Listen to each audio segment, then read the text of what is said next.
Yeah, thank you very much. Thank you for having me. I already said that the conference has a super composition, all areas great covered: aesthetics, history, ideology, fascism, ecology, gender.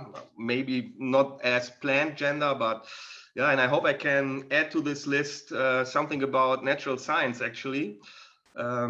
Maybe a few more words about myself. I indeed wrote my PhD, some 100 pages even in the PhD about Sohn-Rethel, but also a brush on some articles, among them also the entry in the great handbook of critical theory published by Werner Bonefeld, Chris O'Kane and Beverly Best. I was a big fanboy once in the 90s, but became a big critic as well. I think that the duty is simple: to defend his great questions against the answers himself has given, and I think this is a little bit the common denominator of most of the people who use Sohn-Rethel today. Okay, I changed the title of my talk a bit, so now it is Sohn-Rethel's blind spots: money as measure and capital. So there is a plural now here. Money is a double blind spot, as a measure and as capital. And the task of my talk is to point out these two blind spots. We are all familiar with Sohn-Rethel's great idea. His once-in-a-lifetime idea was to socialize, as it were, Kant's transcendental subject with Marx's commodity form. In doing so, he took on three challenges simultaneously. First, the timeless validity of modern natural science. Second, the social genesis of empirical pure forms of cognition and the constitution of objectivity. And third, a socialization occurring through a purely social synthesis. To be precise, he took these three challenges not simultaneously. He even saw them in a kind of entanglement or superposition. And the term to grasp this superposition is, as we all know, real abstraction. However, the big problem is that Sohn-Rethel construed Marx value form analysis as an empirical exchange of commodities, and that he held that this empirical exchange performs a real abstraction. In this way, so I want to show, he labored under the very semblance that money engenders at the surface of society, engenders precisely by virtue of its function qua means of commodity exchange. This semblance, and that will be my attempt to go with Sohn-Rethel beyond him, to follow an already classical way of dealing with our gods. This semblance can be rendered transparent by, on the one hand, explaining value in terms of capitalist valorization rather than as a product of abstraction, and on the other hand, by developing money as the measure of value and as the capitalist form of its valorization rather than as a means of exchange. By this, I want to hold on to Sohn-Rethel's great questions, but give them an alternative and hopefully more adequate answer. Above all, I want to explicitly address his still answered but fundamental question, because although in particular his concept of abstraction in the meantime has found more use, the great challenge Sohn-Rethel took on, following Kant, seems to have been avoided on all sides. The until today unanswered question, which asks how natural science is possible. Okay, let's just quickly recapture Sohn-Rethel's great question. A considerable time before the new Marx readings of the 60s, namely operaist, structuralist, form analytic Marx readings, Sohn-Rethel had already provided a new interpretation of Marx. In this interpretation, Sohn-Rethel aims on the one hand to reveal the implications of commodity exchange for the critique of epistemology. On the other hand, he intends to develop a theory of synthetic and functional socialization, as he calls it. His high-level ambition is nothing less than to provide the social conditions of the constitution of pure reason and natural science.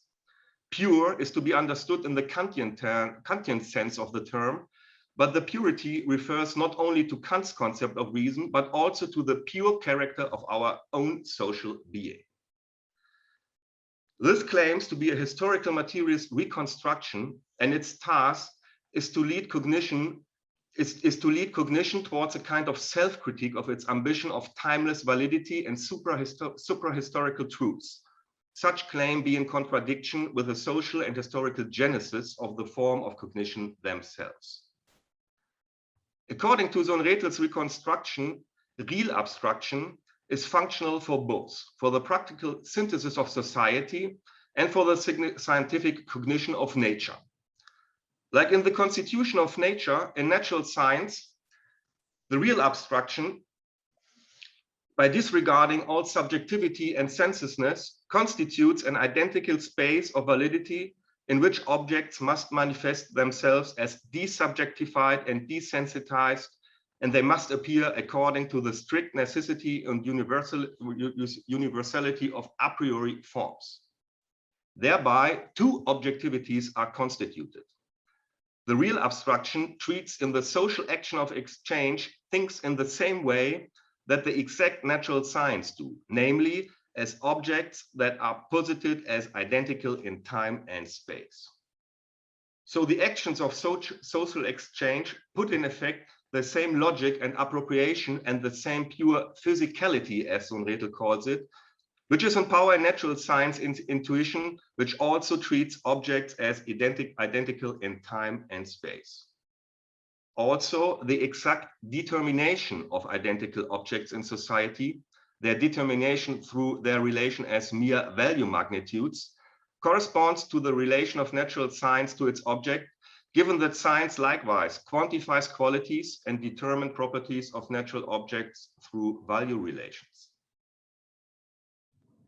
Okay, enough said for now on Sohn-Rethel's great idea. I want to start my critique of these concepts via Sohn-Rethel's Divergences from Marx. After that, I want to draw upon the German Neue Marx-Lektüre and its new reading of the value form analysis, which is rather different from Sohn-Rethel's and can provide maybe a more adequate response to his questions.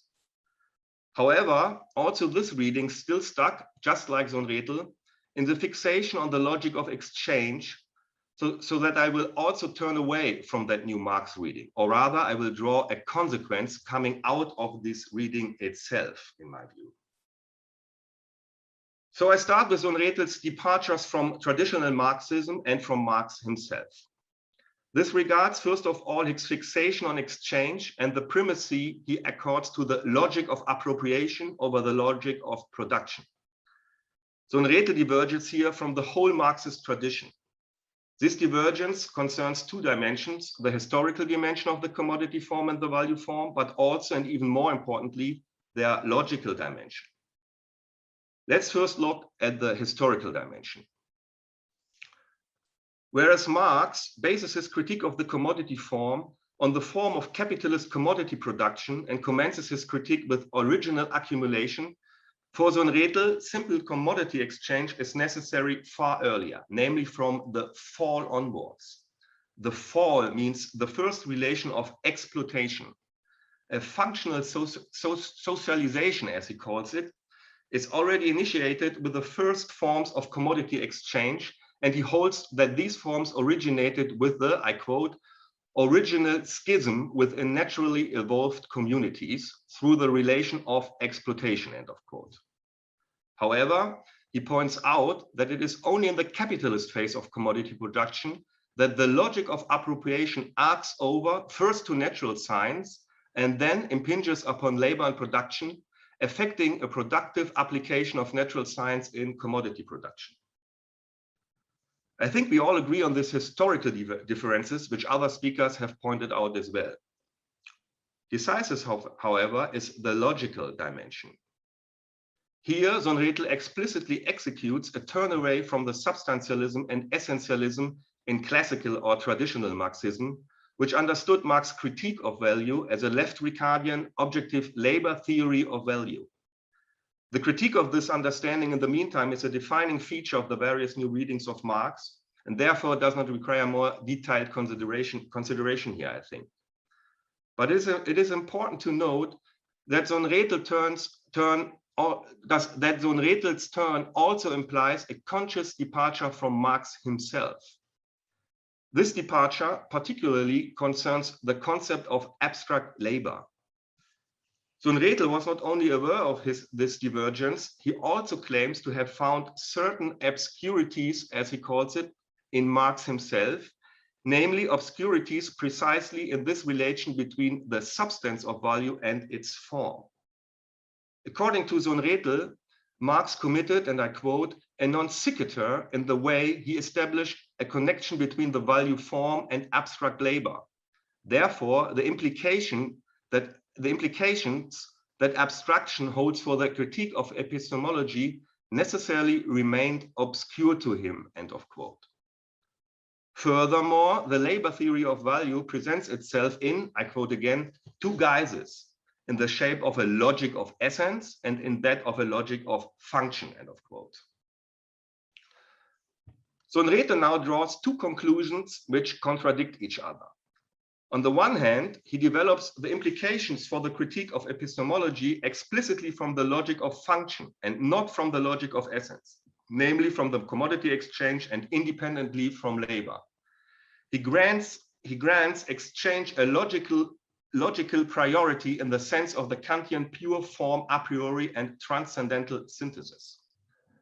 On the other hand, however, his goal is to still maintain labor as chronologically prior in the sense of a necessary mediation with nature. Here he stays within the Marxist tradition and rejects the subjective theory of value of bourgeois economics.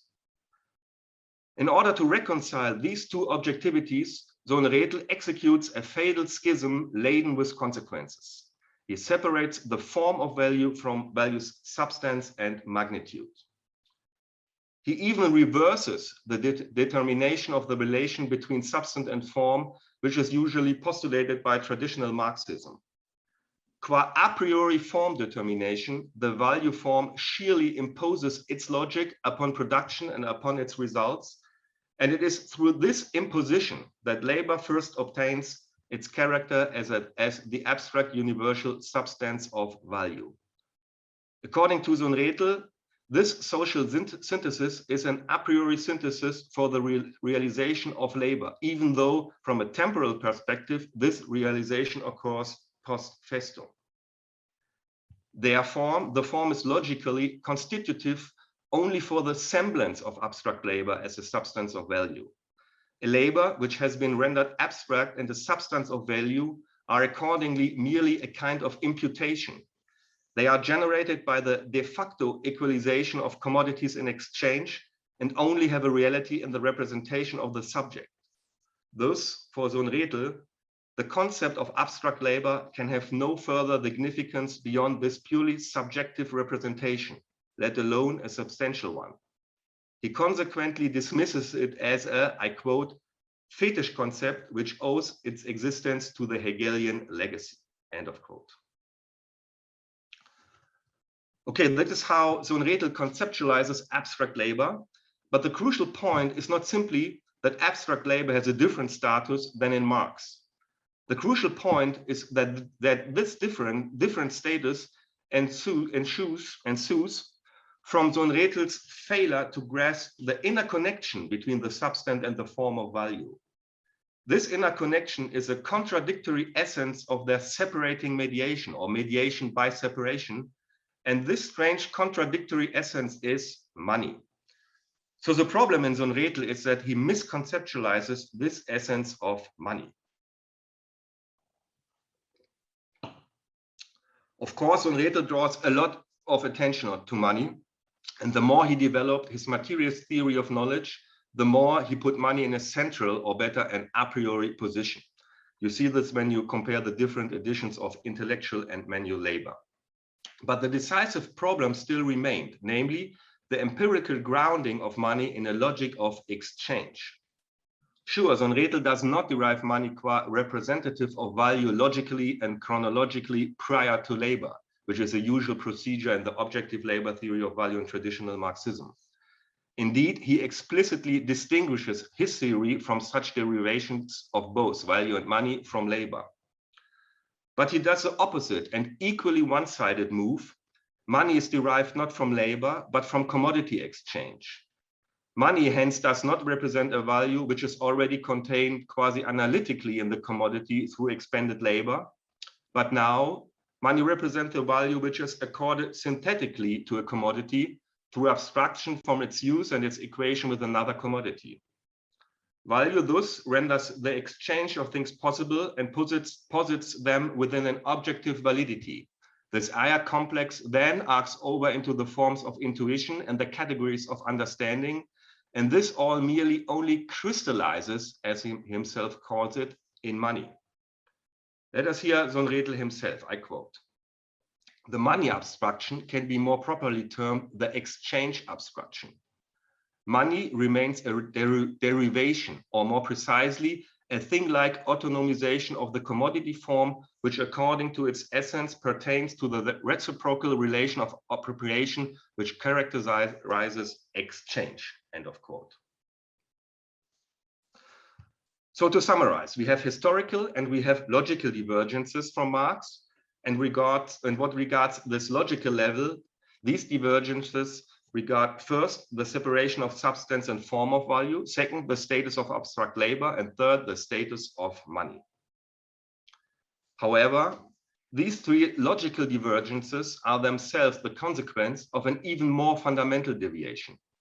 Sohn-Rethel develops substance and form of value and also money through a method which completely differs from that of Marx. The fundamental problem, the problem a priori, so to speak, is Sohn-Rethel's empirical and practical interpretation of the value form analysis and of Marx's Kapital in general. As he interprets the value form of the commodity as an empirical exchange, he consequently insists that the dual character of the commodity and the commodity form are to be understood as practical sensuous activity in accordance with Marx's thesis on Feuerbach. He contrasts that to the logico-categorical development, and this is expounded in the value form analysis of Kapital. He thus states explicitly that for him, the analysis has a completely different status from that one that it has in Marx.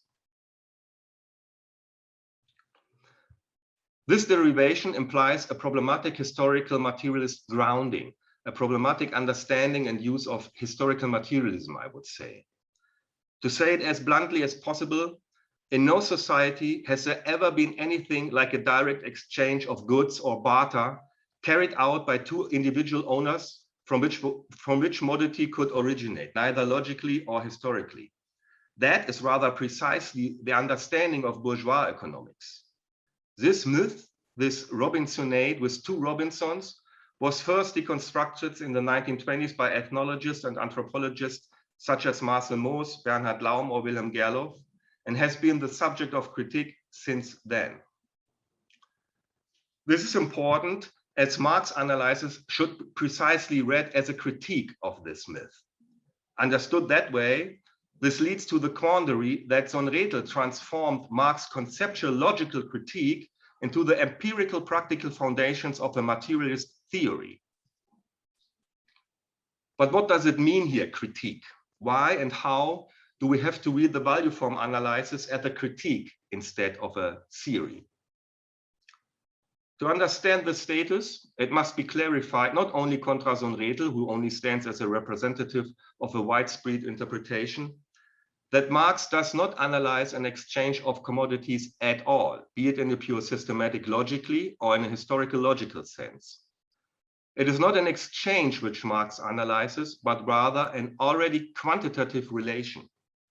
And the task is to recapture the precondition of this quantification, hence to say it with the Kantian term Sohn-Rethel is referring to, conditions of possibility of its constitution. And this precondition is money. The analysis, therefore, is to be read as a critique of all pre-monetary theories of value, and therefore as a critique of a supposedly pre-monetary commodity. Consequently, the analysis must account for the necessity of money, and this necessity is shown in a logical and categorical way, so not by analyzing the origin of money from a simple exchange, but as a necessity that a priori replaces such a direct exchange from the outset. This, in my view, was a decisive insight from the new readings of the value form analysis that started with the new appropriations of Marx in the 60s. It was especially the insight of the so-called Neue Marx-Lektüre or Neue Marx reading in Germany, which started with Hans-Georg Backhaus and Helmut Reichelt, and became what today is discussed as the monetary theory of value, propagated in particular by Michael Heinrich. So the question arises whether an adequate response to Sohn-Rethel's great question is possible with this new reading and its great insight. Can the logical categorical reading of Marx's value form give us a better answer for the possibility of the pure and transcendental forms in power in all three realms, in social synthesis, in thought form, and in natural science? Can we ground an interconnection between commodity form and thought form via the interconnection between value and money without tracing both forms back to an empirical action of exchange with a real abstraction? And beyond this, can we find the connection between substance and form that Sohn-Rethel, without further ado, separates and left only mediated externally? My questions obviously are rather rhetorical. Nevertheless, the Neue Marx Lektüre, in my opinion, is itself still excessively caught up with exchange and its supposed logic. The same was true for his predecessors, the first generation of critical theory, especially Adorno. Even if the new reading insists upon a logico-systematic reading, money is still attained qua means of exchange, value is still understood as exchange value, and accordingly, the value form analysis continues to be interpreted as an exchange relation. Consequently, the whole capitalist mode of production becomes, right from the beginning, developed in the wrong direction, in my view, namely, as if it is a production and actualization of exchange values. My thesis instead, that what is at stake in the analysis, whatever Marx himself intended to do, is that with money, not a means of exchange is given, at least not at first. It is first of all a regulative unit of value, which imposes a priori a quantitative relation upon all commodities and, more importantly, upon the elements of their production. In short, what is at stake is the logically first function of money as a measure of value and of the valorization of values. Consequently, our capitalist form of mediation takes on the form of a measurement and follows the technique of measurement. So my thesis, in other words, is that the question of value must be posed as the question of quantification. And this quantification is possible by the logic of the measure and not by the logic of exchange and abstraction. But neither Sohn-Rethel nor the new Marx reading have seen this technique of measure. They hence could not see that it's this technique where we have to search for the social conditions for the constitution to objectify both our very own social relations, but also the relations of our external nature. To elucidate this technique of measurement, I want to start with natural science. I want to show first how the measure in natural science generates objectivity. Objectivity in the modern sense as thematized by Kant and as Sohn-Rethel wanted to socialize with a social form. Subsequently, I want to show that in capitalism, the economy likewise becomes the object of objective determination by a measure. The technique of measure hence constitutes two objectivities, that of natural relations and that of social relations. Both are objectified by turning out their truths by quantitative values, or rather, the same technique to quantify relation constitutes the modern opposition of a first and a second nature, the opposition of a natural nature and of a second purely social nature. So let's start with the measure in science. In natural science, the measure constitutes paradoxically a nature that must seem to be independent, a nature that seems to be separable from and external to society, a ready given object, so to say. In German, we have the perfect term Gegenstand or Gegenständlichkeit, which means an object opposed to the subject, a term which was central for Kant and also for Sohn-Rethel. It is important to emphasize that the measure constitutes a nature that is in no way constructed, as especially post-structuralist theory puts it. Nature paradoxically is constituted as something constructed by nothing other than itself. The whole trick, so to say, of modern science is to constitute an object that is determined only by itself, and this primordial self-determination is the nature of nature. So how is this strange constitution possible? For this constitution, only a part must be excluded from nature in order then to hold nature up against its own excluded and regulative part. This part simply becomes the measure. This measure in turn fragments nature's relation into magnitudes. That already is the whole trick of science, simply to measure nature through its own excluded regulative parts. To formulate it more precisely, a specific quantum is taken from nature, i.e. the meter or the second, in order to keep this specific quantum identical as a measure and to apply it to measuring the very quality from which the quantum was ostensibly taken. In this way, nature becomes self-regulating or decisive for itself, and that even in a double sense. Firstly, nature itself yields the measure for its own determination. And secondly, in turn, nature becomes for these measures an object that must be determined by its own relation. And it is precisely this unconscious self-relation and self-determination of nature, which through measurement is forced to appear through the measured magnitudes. In short, the paradox of natural science consists in extracting measures from a nature, which in turn thereby becomes an object in the first place, or to say it with the already mentioned perfect technical German term, a Gegenstand. While the values thus ascertained are not nature in or of itself, they do correspond to its relations. They are nature's nature, as it were. It is as if nature were broken through its own measure, like in an as unconscious as practical reflection. And it is as if through this reflection, nature is forced to reveal its own identity and becomes identifiable through the measured magnitudes. Nature hence presents its identity in the magnitudes always already reflected, as nature is already broken through its very own measures. In any rate, the properties of nature can be objectively determined through the values measured, and they can even be formalized through universally valid laws. We can calculate with nature's properties and reproduce them in theory, and these properties can also be inscribed via the means of production in the economic process, where we not only theoretically but practically reproduce them.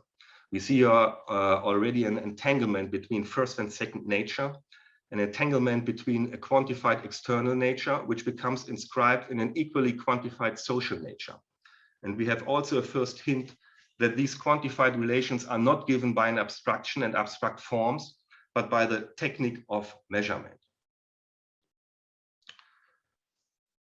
But it is not only the relations of nature which are given to thought by this measured magnitudes. It is first of all the whole idea or the whole concept of nature, which by this technique is given prior to this, or a priori, as it were.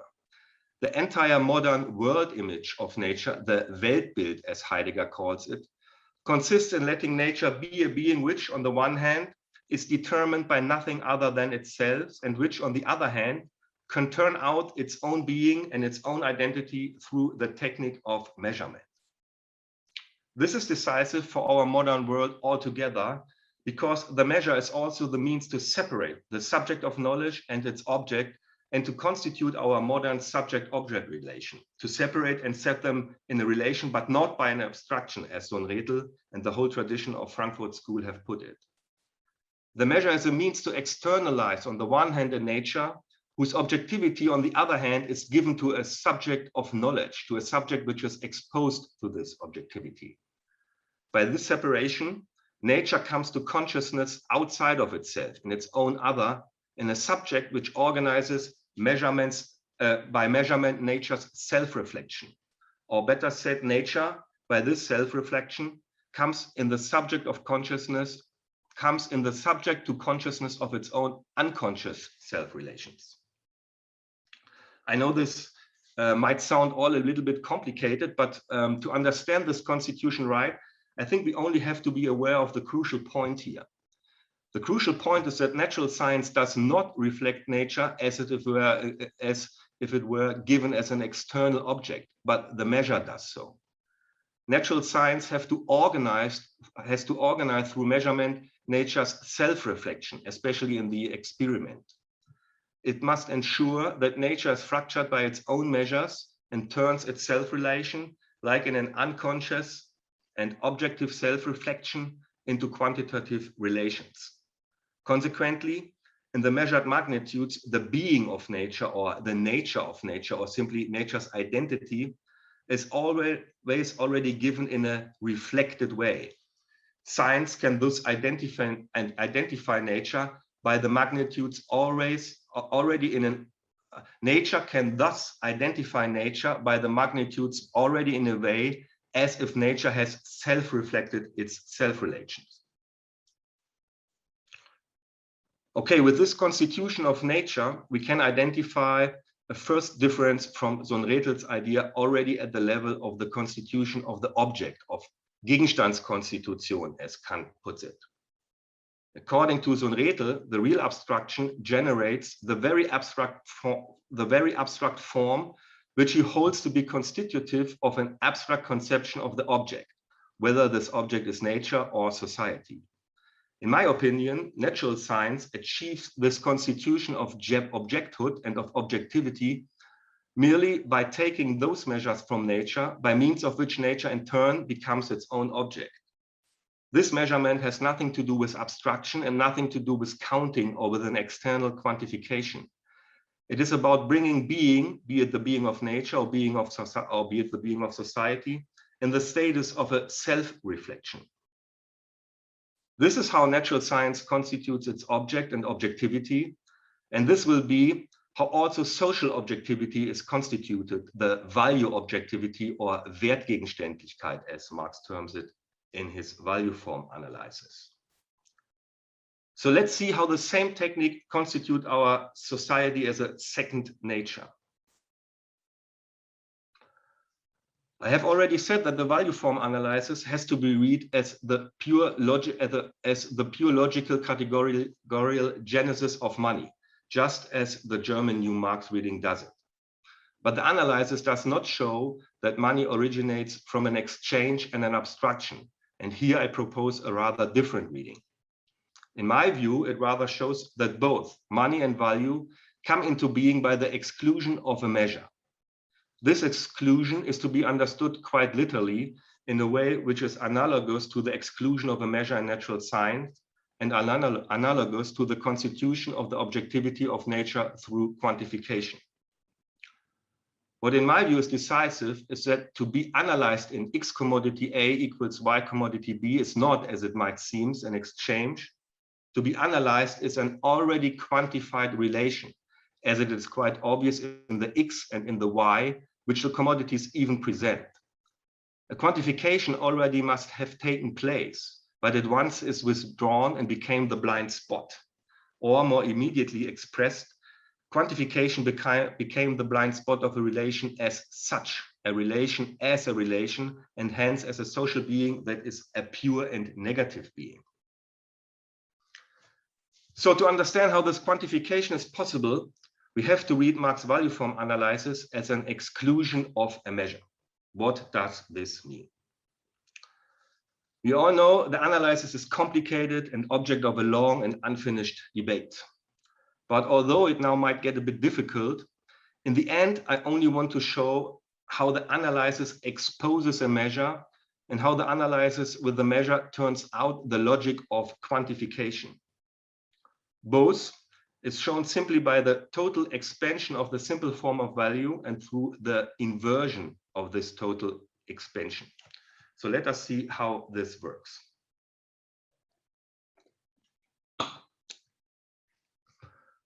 The analysis starts by a fully unfolding of the famous simple form X commodity A equals Y commodity B. Yet this unfolding leads to a bad infinity. It leads to an infinite progress without a final definitive conclusion, as one commodity must always determine and present its own social relation through another different commodity. And ultimately, every commodity has to be determined by its endless relation to all others. But instead of going endlessly further into this bad infinity, the analysis returns back to commodity A and turns the equation around, and with the equation, the finiteness itself. This turn, which is akin to a conversion, yields the truth of the bad infinity, the true infinity, to say it with Hegel or with Badiou. Actually, it was a total unfolding itself that was already carrying out its own truth, as it builds a social relation in the first place, and hence the negative quality or pure being of a relation as such. And to turn out this truth is what the commodity A is necessary for. This commodity A, which however stands for every individual commodity, can end the endless progress by taking on the form unfolded towards it. It can hence be a general equivalent of its own form of determination. Moreover, it is an equivalent for the quality produced, the relation as such, or the pure being, or what all means the same, the negative quality or the quality of negativity. In short, commodity A can be a universal equivalent for this quality. So commodity A becomes an equivalent not for another commodity and also not for all commodities together, but for the identical quality which is constituted with their relation. Okay, to bring this total unfolding of commodity A and its conversion to the point, we can say that in this one commodity A, the bad infinity is considered to be speculatively completed and accomplished. It is as if by returning commodity A, the finitude in this one commodity returns to itself, but as it were now totally and completely accomplished. Commodity A, having completely passed through its own social relation, becomes in a striking analogy to the scenario of crucifixion converted by its own infinity and universality. Once converted this way, commodity A as the universal equivalent exposes all other commodities to the universal form of their determination. And the commodities in turn become representatives of this determination they share, and yet they thereby become commodities in the first place, being which can supply the determination of their common social relation. We can already see here that this constitution has nothing to do with exchange and with abstraction. What the commodities share in the universal equivalent is the form of their determination. And this determination is, to bring it to the point, to count their relation as one, as we again can say with Hegelian or Badiouian terms. I think we can understand the whole logic of the analysis, the whole logic the analysis tries to turn out with one striking term, namely reflection. The form to determine one commodity through another, something through another, this logic of determination can become in one commodity reflexive. And precisely with this reflexivity, we reach the crucial point. That the form to determine our social being becomes reflexive is crucial because it is a point where the quality of this determination turns into quantification. If the relation of all commodities as such is counted as one, then the relation can right from the beginning turn into a quantitative being. The commodities must not determine their social being by each other. They can share their being in one of its elements, share it as if it is one and the same being or their identity. And that is why they can share this identity quantitatively.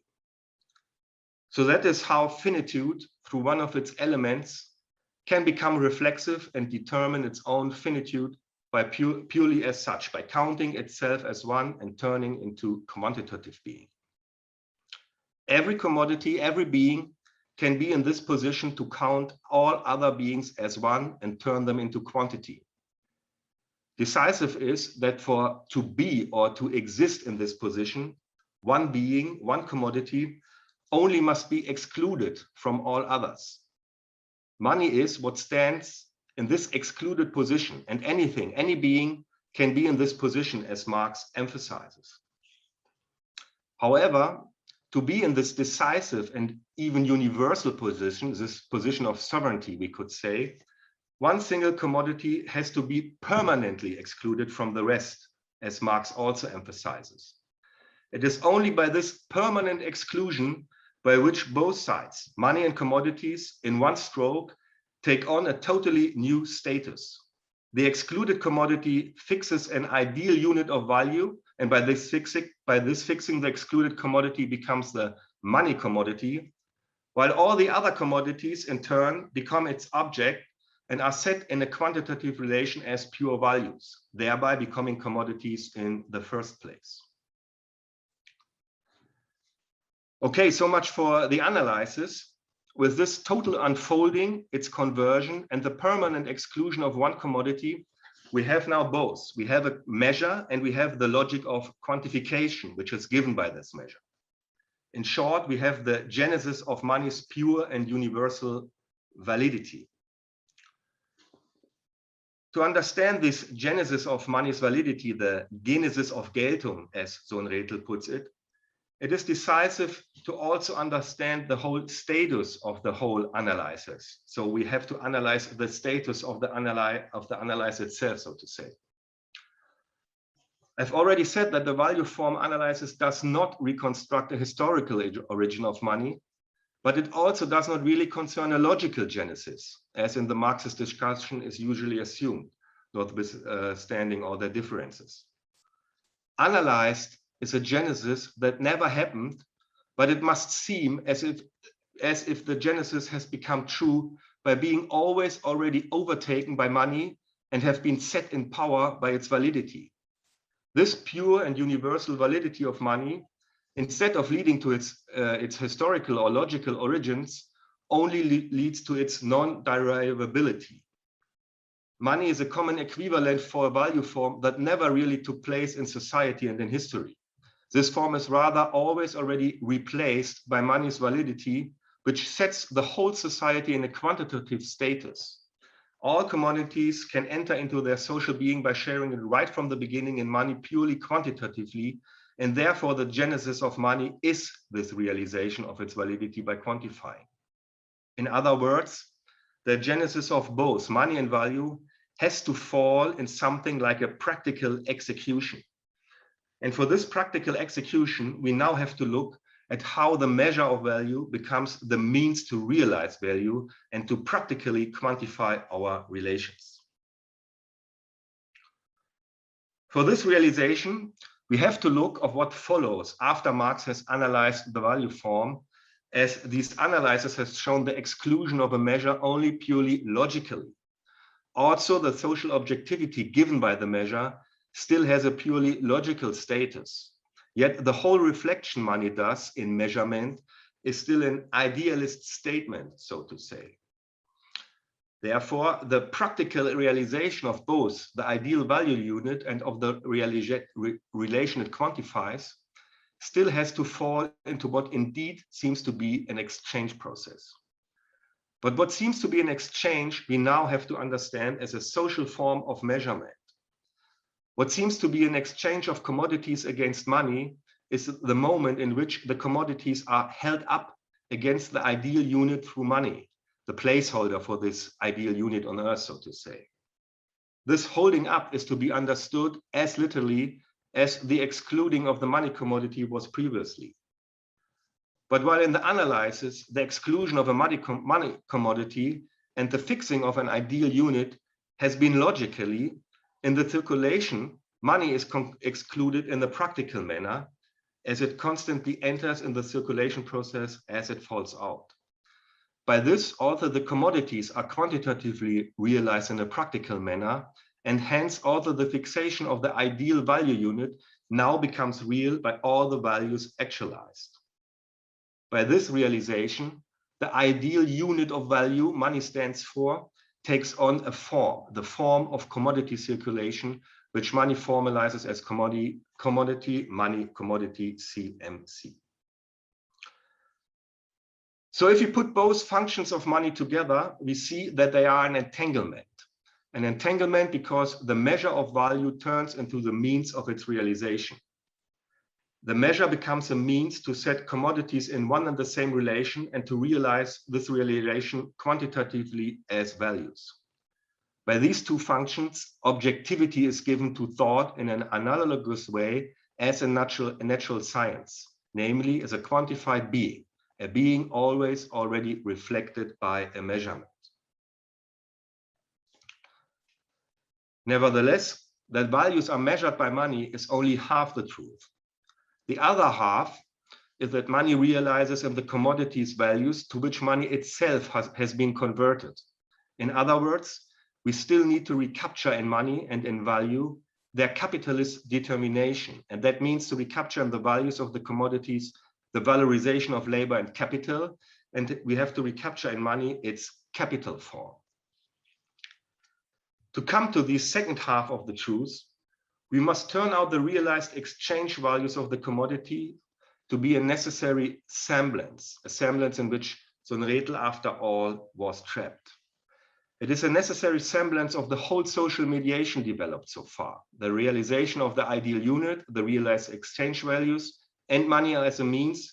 All this is a semblance at the surface of society, since commodities are exchanged, as Marx emphasizes, qua the products of capitals, I quote. The whole difficulty arises from the fact that commodities are not exchanged simply as commodities, but as products of capitals. What therefore seems to be the mediation of commodities by money actually is the realization of the results of the valorization of labor and capital. Moreover, in the course of this realization, the productive power of this valorization is ascertained through average necessary magnitudes. In a word, money really and literally executes a measurement. Values are not results of an abstraction, but of a measurement, and abstract labor, which according to Sohn-Rethel is only a kind of imputation and has no substantial significance. Abstract labor is a valorization that has been measured.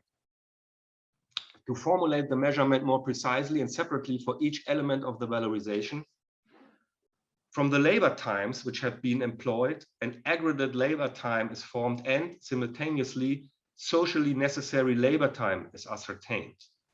Likewise, from the capitals employed, an aggregate capital is constituted and simultaneously a general rate of profit and average magnitudes of profit are formed. By this measurement, the past and previous valorization yields the regulative magnitudes for the further and future valorization. These yielded magnitudes are, so to speak, quantitatively preserved in money, and they have become decisive for further productive valorization. Furthermore, not only are these decisive regulating magnitudes preserved in money, money itself, and with money these magnitudes, must be transformed back into the two very components of this valorization, labor and capital. This is finally why the ideal unit money stands for becomes determined by money's capital form. Money thus, to summarize all of my remarks in one sentence, money is a quantum constantly specified by the valorization process it itself is undertaken. Okay, so with this capitalist determination of both value and money, we have now reached what was to be shown against Sohn-Rethel's concept. Value is not a product of an exchange abstraction, but needs to be developed as a process of valorization, and money is not a means of exchange. It is the measure and the form for this valorization process. In short, what Marx develops in the famous capital form, money, commodity, money dash, is that capitalism, by money's capitalist self-relation, functions like a process of self-measurement, and average magnitudes and abstract labor is the substance in this measurement.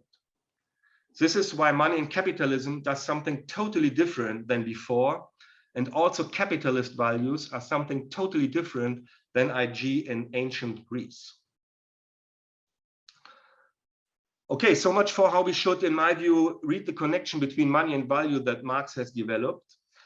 We can now draw the epistemological conclusions, and we can draw them in a totally different setting than Sohn-Rethel has done. The first thing is to understand the form of abstract and scientific thought, not like Sohn-Rethel did, right from the beginning individualized in the intellect, and not in deriving this intellect from the praxis of exchange and abstraction. We first of all have a form of thought which functions like a supra-individual self-understanding and self-objectivation.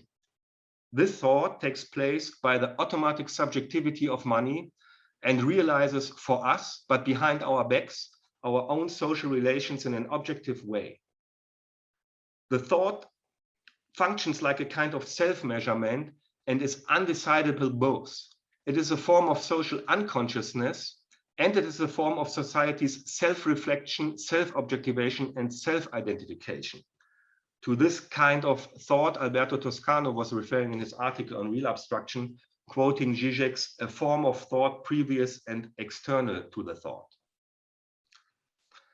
So if we conceive of capitalism as a process of self-measurement, we can reflect society's unconscious self-reflection, which is done by money's function and its capital form.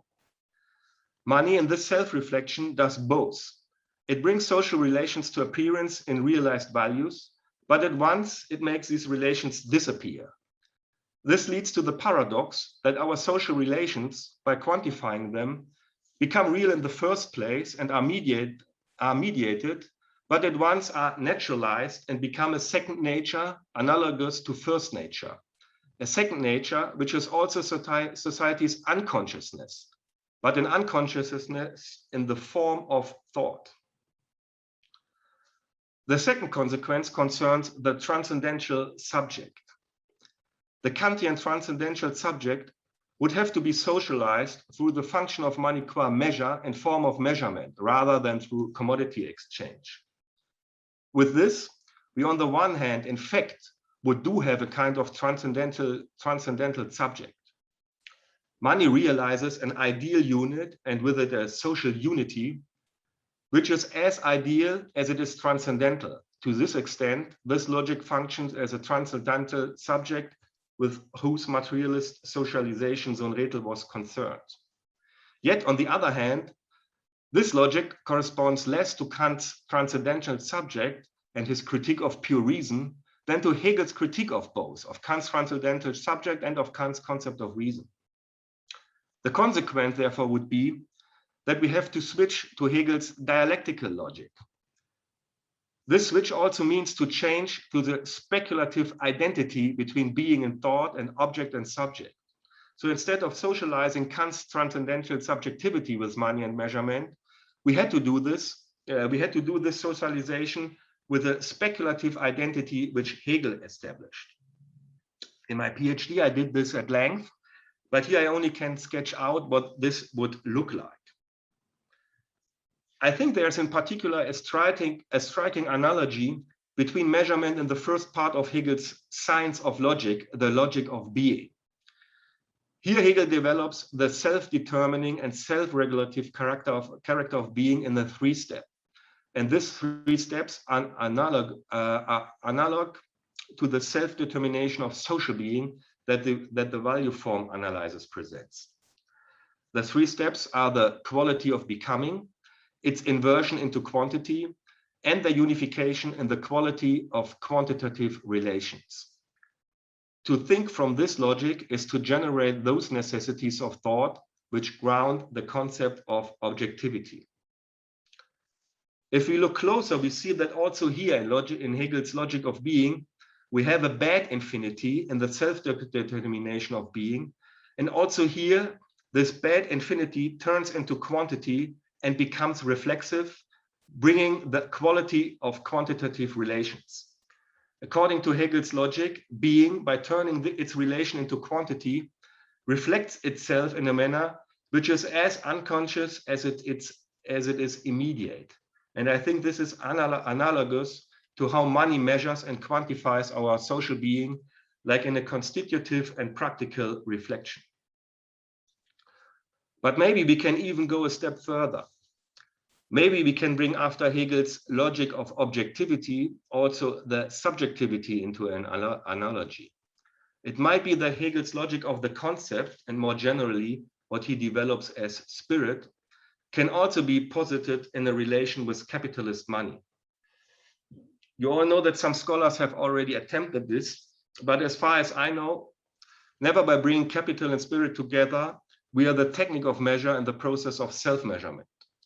They rather, like Sohn-Rethel, try to construct a kind of derivation, as if spirit is an idealist concept for which we must search for its material basis in social praxis.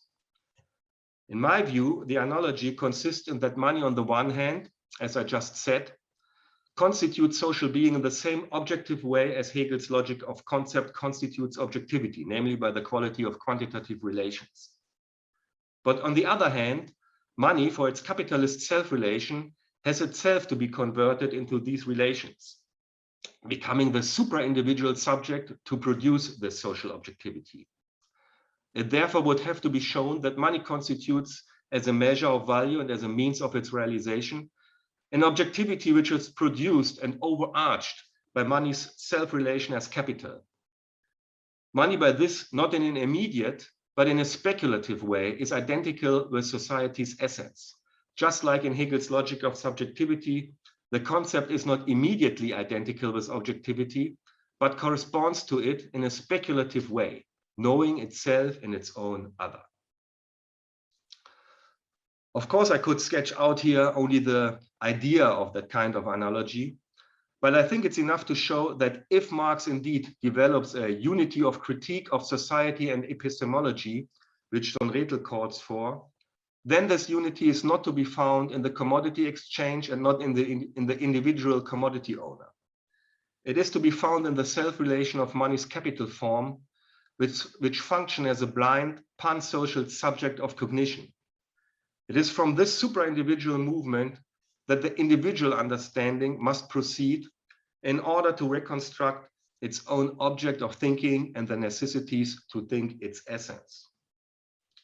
And yet, notwithstanding all criticisms of Sohn-Rethel, notwithstanding all criticisms of Sohn-Rethel, what remains is the greatness of the question he posed, even if his answers were not adequate and got all the critiques they deserved. Although recently the discussion of real abstraction has intensified, and although there has been a wide use of its concept in different fields of social critique, nearly nobody has taken up the challenge assigned to social critique by modern natural science. For this reason alone, Sohn-Rethel's question is an enduring one. Thank you very much.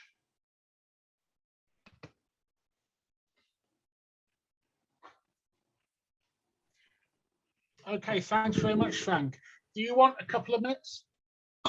Oh no, we can. I think we can go on. Maybe if I need a break, I can just say maybe the audience need a minute. Maybe it was okay. a little bit real abstract. Okay. If people want to take a couple of minutes to gather their thoughts and their questions, thanks very much for that, Frank. Detailed, clear, and very, very critical.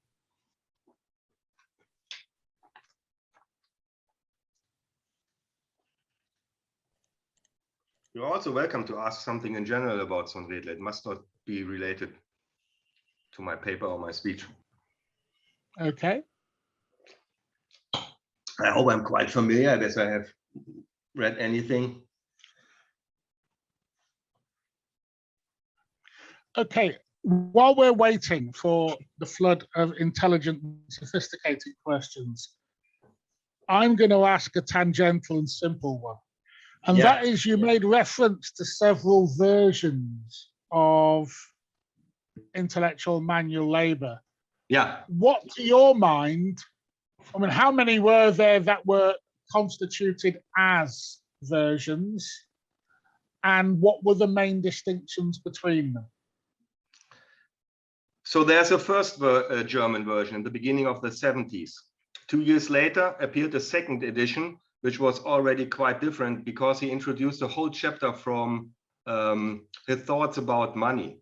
There was a Croatian version, there was an Italian version, Alberto Toscani was referring to because there were two prefaces Sohn-Rethel rejected. I'm not sure if he rejected it as Alberto said because there were two critics of him. I think he rather thought that the Italians misread his great idea because these prefaces were referring to his thoughts about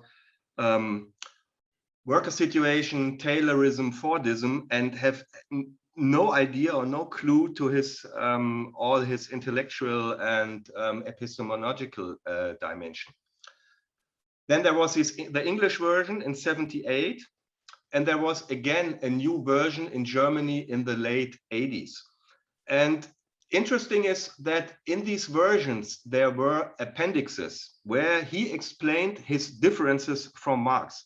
I think all of them are not translated into English. I don't know if the new edition, which Chris O'Kane brought out, has these appendixes, but there are 3 appendixes where he said why I disagree or why I differ from Marx. These are very interesting, and this is what I was saying, that he says we have to read it not as a logical categorical. So he already knew this kind of reading, which was properly new in this time, but he already knew that there's a reading in a pure logical sense, and he rejected it and explicitly said this is an exchange situation. This interpretation was also popped up already in the beginning of the 20s in the Japanese discussion, and then in the UNO discussion in the UNO school afterwards. But so yeah, he was closer to this interpretation as an situation of an empirical and practical exchange. But the editions differ, that he more and more put money into it. His critique of Marx were a little bit more in the background, and he tried to bring money in this a priori position. He also wrote a very interesting small book. It's called Das Geld, die bare Münze des a priori, money as the pure coin of a priori or something like that.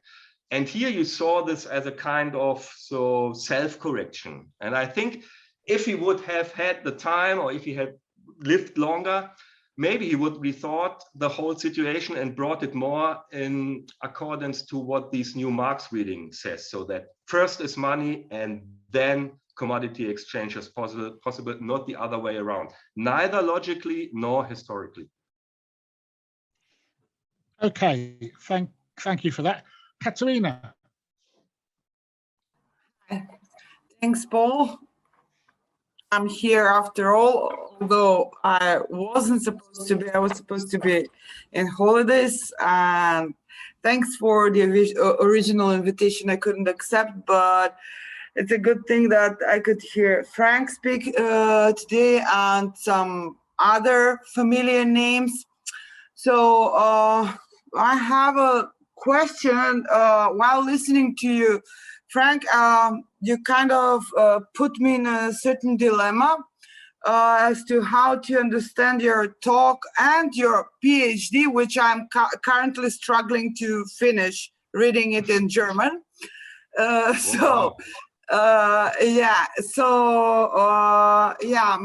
question is the following. Are you saying that the pure, the pure urge to measure, or the pure primacy of measurement, as if a certain idealist principle comes before the practical material function of exchange to which measurements should serve, as the reading of Sohn-Rethel of what measurement is and the role of real abstraction of money serves in social relations. In other ways, in other way, it sounded like as if you're saying there is basically no material basis for this phenomenon of exchange and the establishment of measurement itself. Thus, it sounded very non-materialist and very non-Zonradelian to me. Your presentation, or maybe I misunderstood. So I'm asking if I'm understanding well. Simple put, I would say what we, and especially Sohn-Rethel, think of a situation of exchange and money as a medium of exchange is a kind of measurement process. So we never go out of our house having commodity A and looking for a commodity B owner. We always realize products of capital. And to realize products of capital is not bringing out exchange values. It's bringing out the average magnitudes of necessary labor time, and it's bringing out average magnitudes of profit, and it's building average profit range. This is something totally different than exchange values. Maybe exchange values have existed before capitalism, although I think the whole setting, the whole function of money, and the whole status of values, economic values, if you even have an economy in the proper sense in ancient Greek or in the Middle Age, is something totally different than magnitudes and values in capitalist society. And I would say there has never been in history, and in particularly there is nowhere in capitalism something like an exchange of commodities. There is nothing like commodity, individual commodity owners, and exchange values are something different than it seems to be. And yeah, so this is basically my materialism, that I say our social mediation is a kind of self-measuring process done by the capital form of money, and the values coming out of the commodities are values coming out of a valorization process, which are decisive for this process itself. So I'm just trying to get rid of this idea of money as a means of exchange value, and the whole process of as if we are commodity owners and not.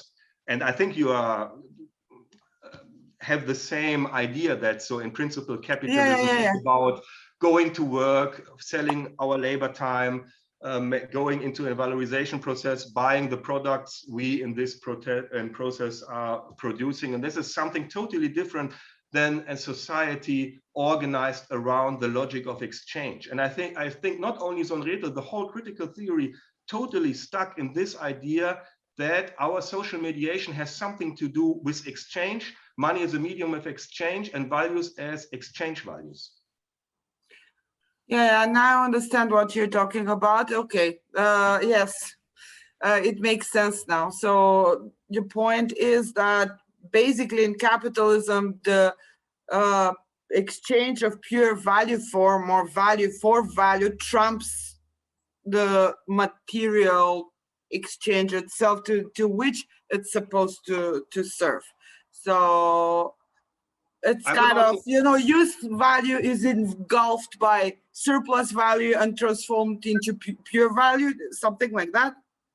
I would not even say transformed. I would say the object of measurement is a relation of labor and capital. It's time relation. It's a necessary labor time and surplus labor time, and a state labor time and living labor time.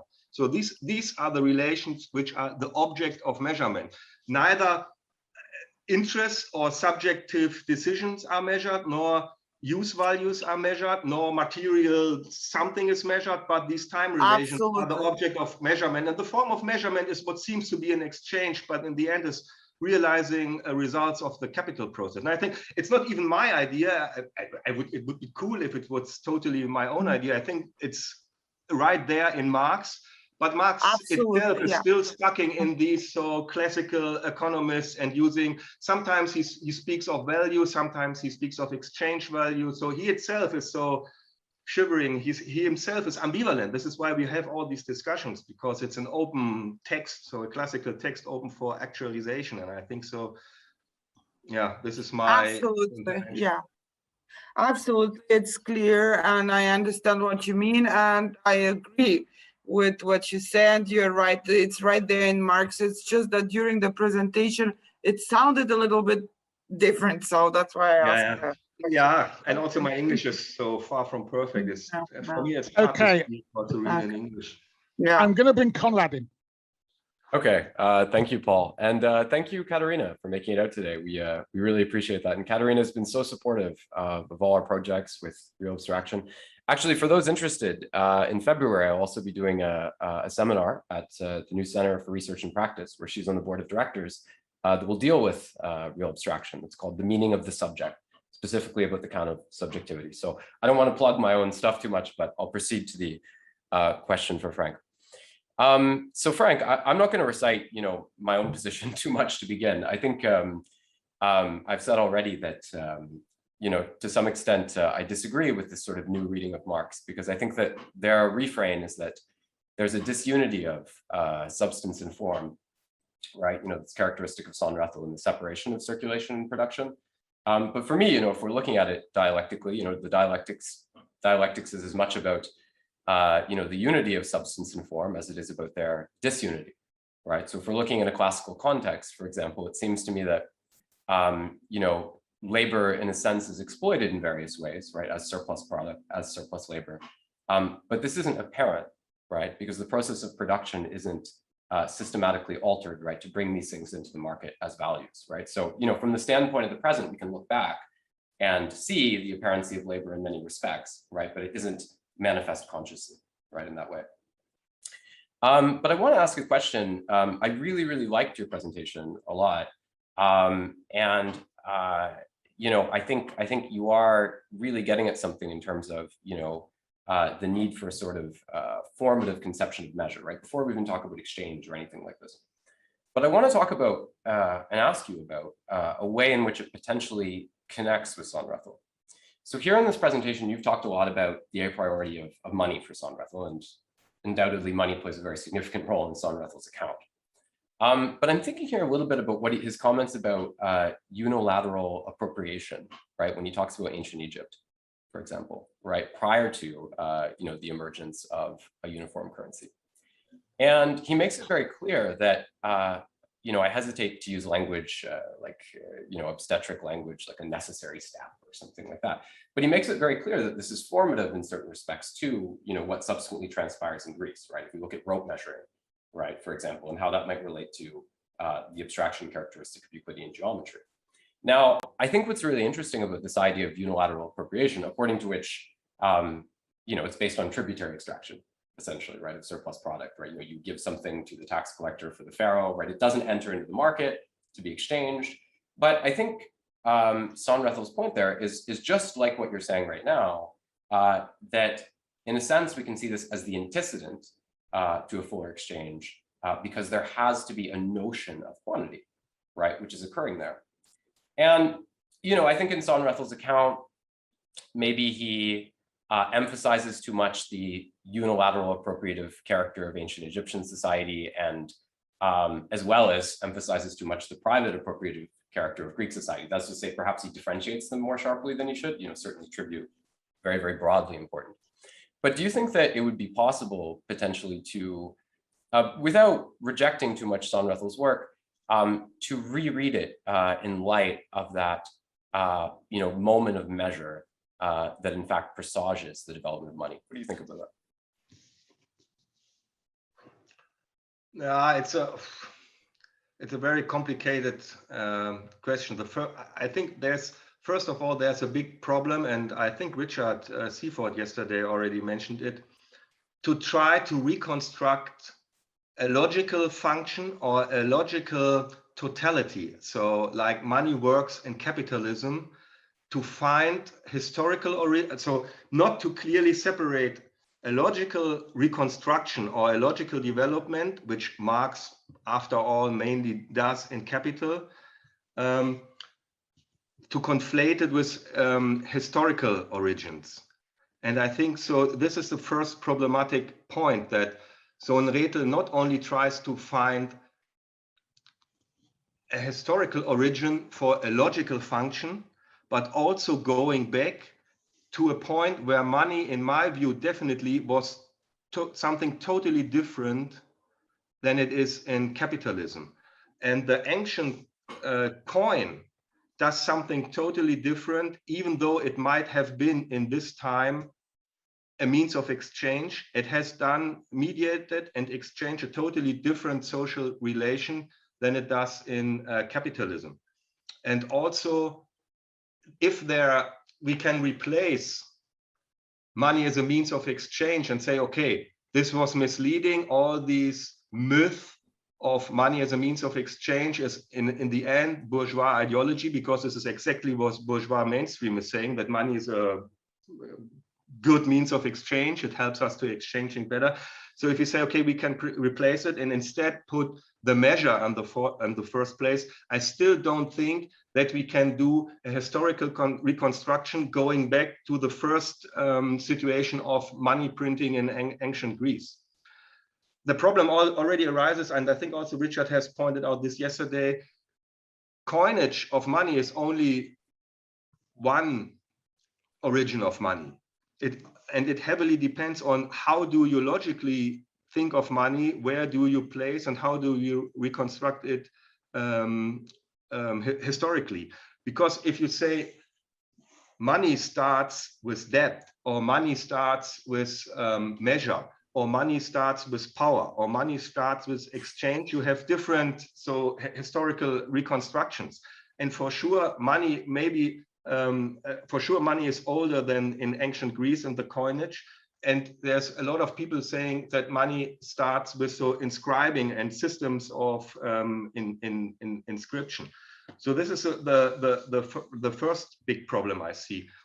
The second big problem is, so whatever money has been in pre-capitalist society, I think the important point is to reconstruct not the origins of money, but to reconstruct the rupture and the new beginning, and what money does in separation and different in capitalism than it has done before.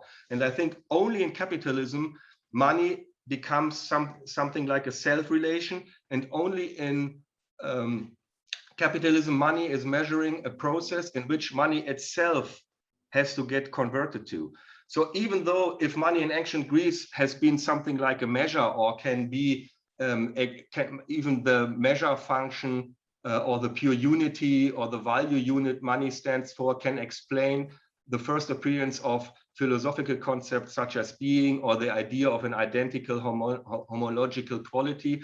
Even then, in ancient Greece, there's no self-referential process which money is introduced to. There's no valorization process which money is measuring, and in the same times has converted and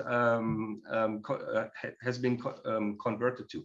So I think the most important is not to search for the origins of money and the origins of thought forms related to money back in the history, but to think of the break which separates money and thinking in capitalist bourgeois society from all former society. This is the starting point and the real origin. So I'm very much in favor to think the new beginning and the break and the totally different status of money and value in capitalism. Okay, thank you. Maybe that was not very clear, but so yeah. No, it's clear, don't worry. Howard? Yeah, thanks very much. I wonder, I want to ask a question about the political economist Charles Bettelheim and his work in the mid-60s and later. I've been much influenced by his concept of the double separation, and I want to read the idea of the double separation. He says, the capitalist character of the enterprise is due to the fact that its structure assumes the form of a double separation, the separation of workers from their means of production, and the separation of enterprises from each other. Now, that idea of the separation of enterprises from each other is one Sohn-Rethel acknowledges, but I take it it's constitutive, and I wonder if you reject that idea. I don't know what you exactly mean by constitutive for what? Constitutive of the character of capital. In other words, in your last remarks, I think in response to the first question, it suggested to me that you wanted to read out of the constitution of capital this idea of the separation of enterprises from each other. I think the decisive separation is a separation from the producer, from their means, from the means of production, the means of reproduction. So original or primary accumulation. This is a decisive, this decisive separation, because by this separation, producers and their means become a totally new status, a capitalist status, because for the first time in history, they become quantified and set in a quantified relation. And this quantitative relation equals to time relations. And I think this is something totally different than the decisive separation, which separates capitalist economy from all former commodities economies, where we never had means of production and producers commodified, quantified, and set together as two parts of a capitalist valorization process. And all the other separations, production, circulations, the different capitals, the concurrence between capitals, is part of these primary separation, I think. But I need to sell labor power on the market as a commodity. How does that even happen if I can't presuppose the commodity? In other, and if the commodity isn't the separation of producers from one another. Yeah, it's a commodity. The origin of capitalism is a commodification of labor time or of labor power. This is decisive. But you think the commodity form is even older than the commodification of labor power? Without a doubt, yeah. Yeah. Okay, but so the commodification of labor power is part of a valorization process, and whatever status the goods or the producers might have in pre-capitalist society, even if they have been something like a commodification, this commodification has a totally different status than in capitalism, because this is capitalist produced commodities, and it's capitalist forces of labor or capitalist commodification, which is different than the commodification if someone is, I don't know, in the Middle Age selling, I don't know, his art to the church, or is I don't know, is producing some goods which he might bring to the market and sell them. Also, these values coming out of the process are not average magnitudes built by different capitals competing each other and having their values measured as results from a productive process which you can increase by making new compositions of labor and capital. So important for me is this totally new status. Even if forms like labor, commodity, money existed in pre-capitalist societies, I think the origin we have to look for the origin of capitalist money, of capitalist value, and of capitalist commodification. And this is something like a new beginning or a rupture or a break in history. We can't make a continuity going back to the first appearances. We rather have to think from the break and the separations. So from the separations in society, which brings these new form of commodity, new meaning of a new status of commodity, of labor, of value. Right, but again, my question wasn't to the historical break. I agree there was a historical break. Yeah. It was that Bettelheim insists on the constitutive character of the separation of the producers from one another, the constitutive character of that for the character of capital. And so that's the nature today. So that's the nature of the question. Yeah, but this, I read these. I think it's, I don't know. It's years ago. I have read it. I'm not so familiar in the moment how it explicitly is his what his argument is. But so I think again the main separation for me is this separation of the producers from its means, and this separation can take on totally different forms. It was in Marx's example was England. We already know that in the rest of, even in England, it looked totally different. In continental Europe, it looked again different. In the so-called Tricont or Global South, it has taken on different forms. But I think precisely is to make this separation between producers and their means so that they can get a totally new status as two quantified elements of a valorization process, which they never had before in history. And this is, in a way, the starting point. But this is what you have to recapture when you, like in Kapital, start with the double character of money, the double character of labor, with exchange process. In the end, you have to bring in, or you have to recapture or reconstruct the whole capitalist determination, and to see that it had a totally different status than in pre-capitalist forms. And this is why it's misleading when you think you can start in Capital by the value form analysis and develop capital as if it comes out from commodity exchange or from the double character of labor and commodity, and then came to the capitalist valorization process. That is why it's so, in a way, a circle or a dialectical reading or a pure logical reading, and neither a linear logical process nor a historical process. And I think the Sohn-Rethel totally conflated these methodological separations or distinctions we need here. Okay, I'm going to come in here. We've got 2 questions.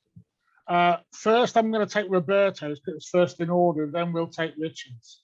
Roberto's mic isn't working, so I'll ask it for him. Frank looked into the implications of this critique of Sohn-Rethel on epistemology through the Hegelian tradition in the Logic. I was wondering if there were any implications of prioritizing measure in the way he has over political theory. I'm thinking of the Hegelian Marxian trajectory, specifically around the emergence of formal equality and the separation of the political sphere from civil society, etc. So that's Roberto's question. I think I don't get the If you want to read it, it's in the chat. If you punch the chat, you'll see it. While you're reading it, I'll ask Richard to come in with his question. Okay, is that possible? Can you listen to the question while reading? I found your thesis very engaging and fascinating, but I've never heard it before, and it's the kind of thesis which will take a long time to assimilate, so I can't claim to understand it immediately. But you regard, your analysis applies to capitalist society, but not to pre-capitalist monetized societies. And you're saying money is such a very different thing in antiquity from what it is now. Where does that leave the ancient cognitive revolution? My simple question is, does your way of understanding these things contribute to understanding the ancient cognitive revolution? And if so, what does it contribute? I think, first of all, what I think was the right thing from Sohn-Rethel to do, and also from others, is to say that first of all, it's important to try to establish something like a unity of social critique and epistemology, to say, so thought forms has something to do with social relation and social praxis. And I think important, and especially in the time Sohn-Rethel was formulating a theory, is that he, against the Marxist tradition, said that these forms of thinking and thought do not come out of the praxis which has to do with production and labor and the immediately productive metabolism with nature, but has to do with the form of appropriation. And he even had the idea that not only the form of appropriation is decisive, that to separate production and form of appropriation already is something like an abstract form which has to do with thinking and even logic and reason and purity and universality in general. So I think this was a great insight. These move away from what was his friends from the Marxist-Leninist camp always so maintained and also brought forward against him. The problem I see is it very much depends on what concept or what idea of money you have to then derive the form of thought. If you think, okay, money is a means of exchange, the origins of money are exchange relations, and then you look back, and of course, then you found it in ancient Greece and or in other kinds of society, and then you so think, okay, now the thought forms and the forms of rationality comes out of this logic of exchange. But you can also have a concept of money as being a measure, or a concept of money being a form of debt, or the concept of money of being a signifier. And then you find also different thought forms related to your concept of money. And I think this is a problem that you have to, that is a quandary of thinking itself, that you have these strange parallax between historical and logical. And I think there was a long debate in the 70s exactly about this question. It came in the Marxist camp, it came together with, so how to properly read Kapital, pure logically, historically, or in a kind of mixture.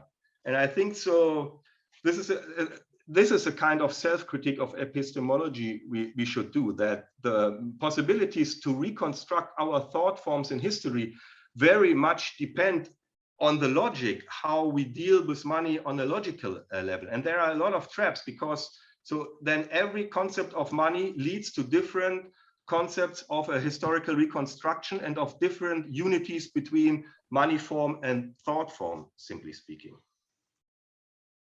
But I think this intervention of Sohn-Rethel, and not only Sohn-Rethel, it's also Lukács, it's also critical theory, it's also Adorno, to in the first place think of the thought forms does not come out of immediately praxis, not of empirical experience, not of a kind of reflection of an immediately praxis. I think this is something I would always defend. I think this was totally the right move. But then all the questions come with historical and logical, and so the difference between a logical reconstruction of money and capitalist money and projecting them back, which is exactly what Marx was criticizing, to take a specific capitalist status of categories and project them back to then reconstruct them. This is what he's criticizing in the bourgeois ideology, but in a way, Sohn-Rethel is doing exactly the same, taking even a semblance of money and capitalism as if money is a medium of exchange, of commodity exchange, and projecting them back in ancient Greece.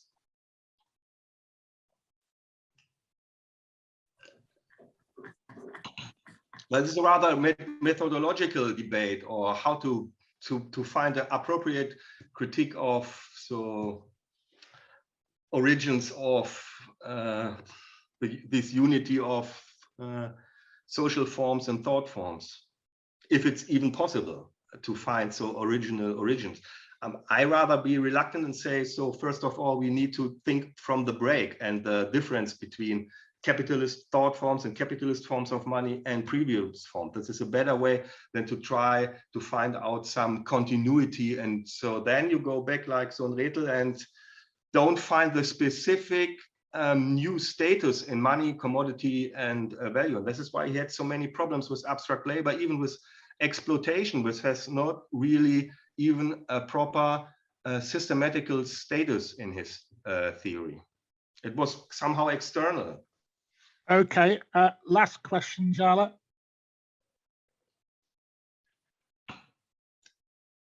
Hi, yeah. This is less of a question and maybe more of a suggestion. So it seems to me that you're trying to work your way out of, you're either trying to reconcile or work your way out of the impasse between the monetary theory of value and the labor theory of value. And one way of doing that is to find the term that would be common to both, which is metricization.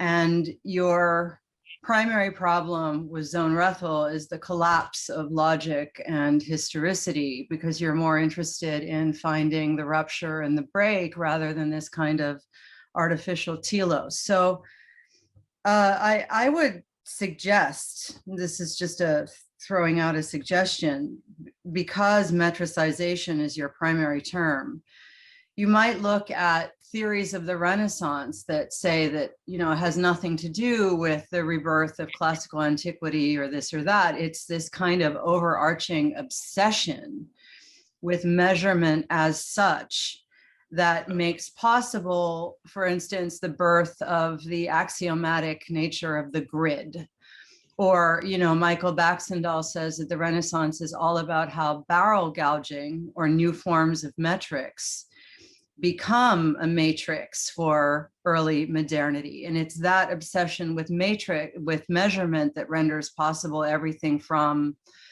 architectural engineering feats like the building of Brunelleschi's dome, or even something like single point perspective, which is ultimately extremely abstract, even though it appears to offer a kind of illusionistic or realistic sense of the world. So I think the task to clarify some of what seems like a set of confusions, which I don't think they are. I think what you're trying to do is really what needs to be done, is go back and look for these epistemic, or as Kuhn would say in The Making of Scientific Revolutions, these kinds of paradigmatic breaks that make measurement the kind of primary understanding of ontology itself.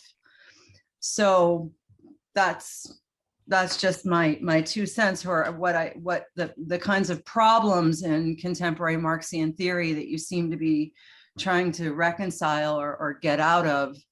I think it would take a kind of side road into the historicity of metrics. Yeah, I totally agree with your summary. It's exactly what my English is not that good, so, but it was totally, this is the problem I'm struggling with.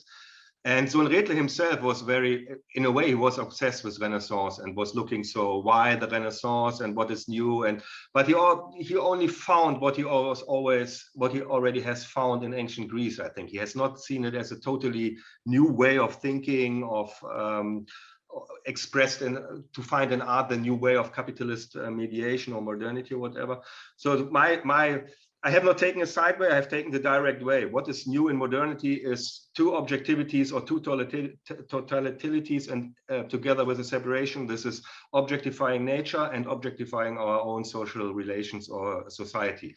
And this is, so this is why I think so it can't be by chance that so modern view of nature and objectifying and quantifying nature by measurement and experience and calculation, and objectifying our own social relations by quantifying it and using quantified nature to increase this kind of productivity by quantified social economy, that can't be by chance. There's the strange relation, and there I think if we look for a unity of social forms and thought forms, like Sohn-Rethel did, this is the main. But I think we could exactly find this in all kinds of other areas, in all kinds of areas which in a capitalist society in a functional way are separated, like art, like gender relations, like reproduction, etc., etc.